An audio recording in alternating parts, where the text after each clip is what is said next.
For those of you interested in having a base in Asia or potentially living in Asia full-time, Thailand has a new interesting program that was proposed a couple of weeks ago and now is actually becoming law. It is a 10-year residency visa through real estate or bond investment. I know a lot of people don't really like Thai real estate. A lot of people say it's heavily overpriced, but this is a new interesting program for somebody that wants to invest into the country or could potentially invest in government bonds, and you could get a 10-year visa with less fees than the Thai Elite Visa, which is the one that people typically do. So what are the requirements for this visa? Who is included and what should you know about it? It's basically a 10-year residency visa for you and your family members, and it costs $500,000 in investments into either real estate or bonds, and it does not have extra fees or extra investments for your family members. This is something that the Thai Elite Visa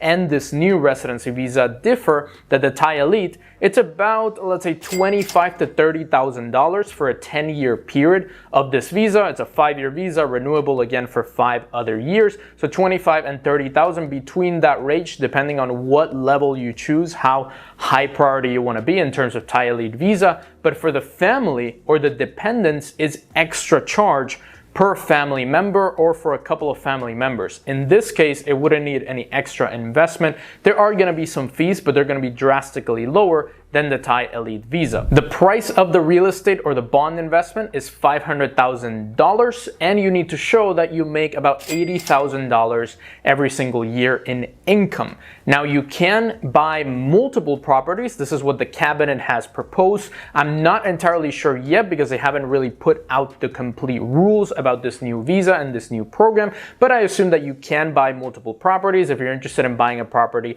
in Bangkok and Pattaya and Phuket, or different parts of Koh Samui, let's say, or islands or different parts of Thailand, then this could potentially be all grouped together into a $500,000 investment, and then you could apply for this 10-year visa. If you are a retiree or someone of retirement age, then the amount drops to $250,000 US, and the amount that you need to show in income is $40,000 per year. So drastically different, 50% less if you are of retirement age or if you are a retiree and you can prove that. Again, they haven't shown the details yet, so we'll see how they develop and we'll see what kind of things you need to show that you're retired. Maybe if you're 30 years old and you're living off your crypto investments, is that really retired? For some people it is. For some people it isn't. So we'll see more details over the next couple of weeks, and I'll definitely keep you updated. Now, how does this differ to the Thai Elite Visa and which one is better? They're both pretty much the same in terms of time. Yes, the Thai Elite Visa, they have a 5-year option, and then you can extend it another 5 years, costs you about $30,000, let's say, dollars to get that all in fees, and then you get your 10-year Thai Elite Visa. With this particular visa, the fees are lower. You do need to make that investment, but a lot of people that are spending all their time in Thailand, if you're going to spend 8 months a year, 9 months a year, I know people that live full-time in Thailand, then it is worth to invest in some real estate, even though some foreigners say that your real estate can potentially be taken away by the government, or sometimes the government doesn't really respect your right to that property, because in Thailand, they're very against foreigners, I would say. It's one of those countries where immigration is a tough part because they're just so nationalistic, they're so proud of them being Thai, and they're not really super open to foreigners. So you might have some problems with the real estate, with owning it there. You might have some problems with people saying that that's really their real estate or it's yours, and you never really owned the land, build that real estate. So it can get complicated, but if you know Thailand, if you know the country, I, for example, spent 7 months in Thailand, absolutely loved it. My favorite part was Koh Samui, this beautiful island, Koh Phangan as well, very beautiful. So if you're thinking of spending a lot of time in these different islands, then it could potentially be a good investment for you to put that money and then get that 10-year visa. Now, when it comes to taxes, how do you deal with Thai tax authorities? This one is one of the most complicated tax systems in the world, specifically if you're a foreigner. Thailand is not a zero tax country. It is not a low tax country. But if you're a foreigner, I've heard from a lot of people that have tried to become Thai tax residents, and it's almost impossible for the Thai tax authorities to make you a tax resident of Thailand if you are a foreigner and you're not working a regular job or having a shop or a business that is in Thailand and actually sells to Thai customers. If all of your selling is done online or to people outside of Thailand, it's very hard for them to actually make you a Thai tax resident and for them to actually chase you for your tax money. So it's one of those countries that you could potentially, even though it's not legal, move there, never say how much money you make, never deal with the tax authority, and then never pay tax. I know some people that have done that. It's not completely legal, but the Thai authority doesn't really care about you as a foreigner paying tax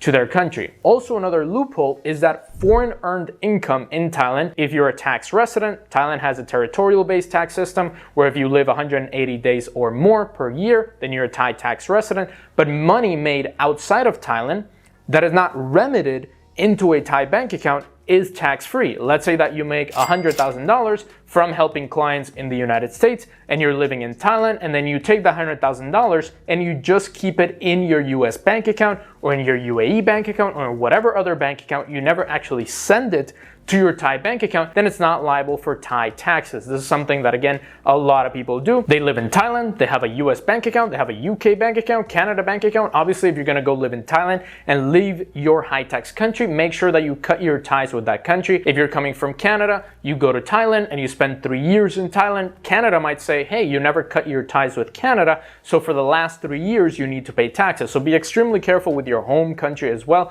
Just because Thailand is a little bit easier, there's a lot of loopholes to pay zero tax, doesn't mean that your home country is going to care about it. They're actually going to pursue you and try to get that tax revenue off you, as all high tax countries do. So as long as your money stays outside of Thailand, doesn't get remitted into a Thai bank account, and you don't send that much money into a Thai bank account, Thai banks are not really that great. I tried opening a bank account. They told me no like 5 times when I was there because I didn't have a long-term visa. I just had like an extendable 6-month visa because of the pandemic. They told me, no, we can't get you a bank account. You need to go to that other bank and that other bank. So I couldn't even get a bank account in Thailand, imagine. So you'll have to use foreign bank accounts in order to do all of your transactions. They are pretty friendly. A lot of the banks that I've used, for example, Mercury or Charles Schwab or even Capital One for transactions in Thailand, they all work perfectly. So it's not like your banks are going to get denied in Thailand. That's definitely not a problem that you'll experience. So definitely a visa that is very, very attractive to many people that want to make investments in Thailand,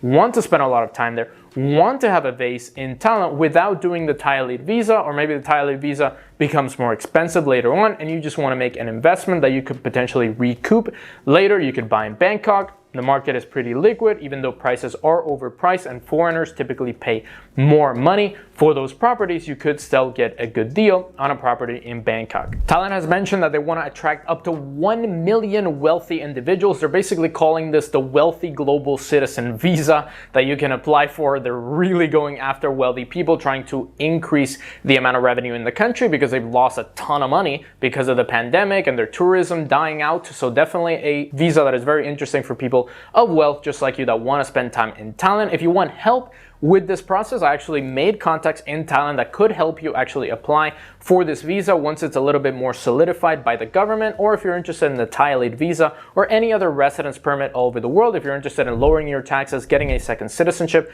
I could also help you with my Wealthy Expat services. All you have to do, click that link in the description, go to wealthyexpat.com/apply and apply to work with me. Make sure you check the video that is going to pop up right here if you're interested in building bases all over the world and getting different residence permits that could potentially help you escape your high tax country. It could even be a residence permit as a plan B that you don't even need to spend that much time in that country. Check them out right there. The top 10 easiest and best residence permits in the world. Subscribe to the channel, hit that notification bell for more videos like this, and click the like button down below. Let me know your comments down below and your questions, and I will see you on the next one.